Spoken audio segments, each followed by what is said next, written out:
তো ফাইনালি আমরা আমাদের স্বপ্নের জায়গায় চলেই যাচ্ছি। তো কোথায় যাচ্ছি তোমরা পরের ব্লগে জানতে পারবে। তো আজকে তোমাদের জন্য একটা ছোট্ট মিনি ব্লগ থাকবে, তো তোমরা দেখতে থাকো ভিডিওটা আমরা কোথায় যাচ্ছি।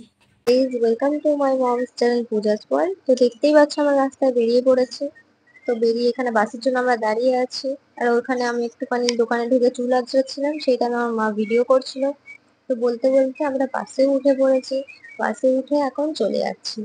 তো আমরা দুজনে এই সাইডে বসেছিলাম, আর আমার বাবা, মামা, মামি, ভাই সবাই এই সাইডে বসেছিল। তো দেখতে দেখতে আমরা চলে এসেছি নারায়ণপুরে। ওখানে এসে একটা পাখির দোকানের সামনে দাঁড়িয়েছি। তো পাখির দোকানের সামনে ভিডিওটা করা বারণ ছিল, সেদিন আমি একটুখানি হালকা করে সাইড দিয়ে ভিডিওটা করছিলাম। আর এখানে দেখো দুটো কিউট কিউট খরগোশ রয়েছে। আমার বোন আর ভাই ওইটাকেই দেখছিল, আর ওদিকে আমার ভাই পাখিকে দেখছিল। দেখতে দেখতে আমরা ওখান থেকে বাসে উঠে এখন চলে যাবো ধর্মতলা। তো বাসে উঠে পড়েছি, সবাই একদিকেই বসেছি, কিন্তু আমার মামা আর বাবা অন্য সাইডে বসেছে। তো আমরা এখান থেকে ধর্মতলায় গিয়ে তোমাদের সাথে একটু কথা বলবো। আর এখানে দেখো আমার বোন বাসে উঠে কিরকম বদমাইশি শুরু করেছে। ঠিক চলে এসেছি সামনাসামনি, আর এরকম বদমাইশি করছে। আর এসেই আমরা ফার্স্টেই চিপস নিয়ে নিলাম, যেহেতু খুব খিদে পেয়েছিল। সেই বাড়ি থেকে দুপুরবেলা খেয়ে বেরিয়েছি, আর কিছু খাওয়া হয়নি। সেই জন্য চিপস আর কোল্ড ড্রিঙ্কস নিয়ে আমরা এখানে খেতে শুরু করে দিয়েছি। এই যে ওরা ওখানে খাচ্ছিল, আমি ওখানে শুধু চিপস খাচ্ছিলাম, আর ওরা ওখানে কোল্ড ড্রিঙ্ক চিপস দুটোই নিয়েছিল। তো আমরা খেয়ে দিয়ে নিয়ে আবার বাসে উঠে যাবো। দেখতে দেখতে আমরা বাসেও উঠে গেছি। তো আমরা না ফার্স্টে গিয়ে ভুল সিটে বসেছিলাম। তো সেখান থেকে আমাদেরকে আবার উঠে যেতে হবে। আমরা ফার্স্টে নাম্বার ভুলভাল করে আমরা একটা সিটে বসেছি। তো সেখান থেকে উঠে আমাদেরকে আবার আমাদের সিটে চলে যেতে হলো। আর বলেইছিলাম না যে খুব খিদে পেয়েছে, তো সেই জন্য আমরা বাসে উঠেই ফার্স্টে খেতে শুরু করে দিয়েছি। আর ওই যে ওই সাইডে আমার মা, বাবা আর বোন বসেছে, আর এই সাইডে আমার মামা আর ভাই বসেছে। আমার মামা বলছিল যে লুচিগুলো এমন শক্ত হয়েছে যে দাঁত খুলে বেরিয়ে আসবে। আর এই সাইডে তো আমি আর মামি ভাইকে নিয়ে বসেছিলাম, তাই জন্য একটু ভিডিওটাও করছিলাম, বেশ ভালো লাগছিল। আর এই যে এদিকে আমি খাচ্ছি, মিষ্টি খাচ্ছিলাম, আর খুব মজা লাগছিল, যেহেতু সকাল হলেই আমরা পৌঁছে যাব। আর এই যে এদিকে আমার ভাই ফোন নিয়ে বসে পড়েছে, ও সব জায়গায় ফোন নিয়ে বসে পড়বে। আর এদিকে আমি বলছিলাম যে সকাল হলেই গোয়িং টু, বলছিলাম, সেটা তো এখন বলবো না, সেটা তোমরা পরে দেখতে পাবে। আর এই যে ওদিকে ওরা সবাই বসে রয়েছে, তাই মামি ভিডিও করছিল আর দেখাচ্ছিল যে কে কি করছে। আমার মা আবার ওখানে ক্যামেরা দেখে আবার মুখটা একটু ধুয়ে নিল।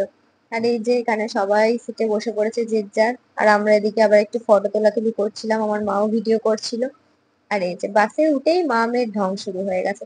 মানে যেখানেই যাবে এদের ঢং তো থাকবেই, এদের ঢং দেখলে পাগল হয়ে যায়। আর একদিকে আমার মা দেখাচ্ছিল যেখানে ফোনটা চার্জে দেয় ফোনটা রাখে, বাট আমরা তো এখানে জুতোই রেখেছিলাম। আর এখানে না ফোন চার্জে দেওয়ার এই কারেন্টটাও ছিল না। আমরা ভাবছিলাম হয়তো ফোনটা চার্জে দিতে পারবো, বাট এখানে কারেন্টটাই ছিল না, ইলেকট্রিসিটি খারাপ ছিল আমাদেরকে বললো। আর ওই যে ওখানে আমি রিলস বানাচ্ছিলাম। তো দেখতে দেখতে আমাদের বাসও ছেড়ে দিল। তো বাস ছেড়ে দিল, তাই জন্য একটু ভিডিও করছিলাম, বেশ মজাও লাগছিল। আর এই যে পাশে আর একটা স্লিপার বাস ছিল দাঁড়িয়ে, তারপর সবাই মিলে ঘুমিয়ে পড়লাম। তো আমার তো কিছুতেই ঘুম আসছিল না, তাই ভাবলাম একটুখানি ভিডিওটাই করি আমি। মা ওদিকে ভিডিও অন করেছিল কিনা আমি জানি না, বাট আমি একটুখানি ভিডিওটা অন করেছিলাম। তো এই যে ওরা ঘুমিয়ে পড়েছে, বাট আমি একটুখানি ফোন দেখছিলাম। তো হঠাৎ করে আমিও ঘুমিয়ে পড়ার পরে মাঝরাত্রি বেলা দেখি ঘুমটা ভেঙে গেছে। তো আমি বলি দেখি আরেকবার একটু ভিডিওটা অন করি। ওই যে ওরা দুজনেই ঘুমাচ্ছে, আর এত ঠান্ডা ছিল যে সবাই এসিটা বন্ধ করতে পারছিল, বাট আমাদের তিনটে সিটে এসি বন্ধ ছিল না। আমার মারা যদিও বা বন্ধ করতে পেরেছিল, আমরা তো পারছিলামই না। আর এই যে দেখতে দেখতে সকালবেলা আমরা পৌঁছেও গেছি। তো কোথায় আছি তোমরা কি একটু একটু বুঝতে পারছো? বুঝতে পারলে কমেন্ট করো। আর মুখ চোখের অবস্থা তো পুরো খারাপ, সারা রাত ঠান্ডায় ঘুমাতে পারিনি ভালো করে। আর এই যে এখানে এসে না আমরা হোটেল কিছুতেই পাচ্ছিলাম না। মানে সব হোটেল হয়তো 2500 2000-এর নিচে কোনো হোটেল নেই। তো অনেক খোঁজাখুঁজি পর একটা হোটেল পেলাম। তো এই যে আমরা হোটেলে এসে সবাই ড্রেস চেঞ্জ করে বসে আছি। এখানে সবাই মিলে বসে আবার একটু গল্প করছিলাম। তো এরপর আমরা বাইরে যাব।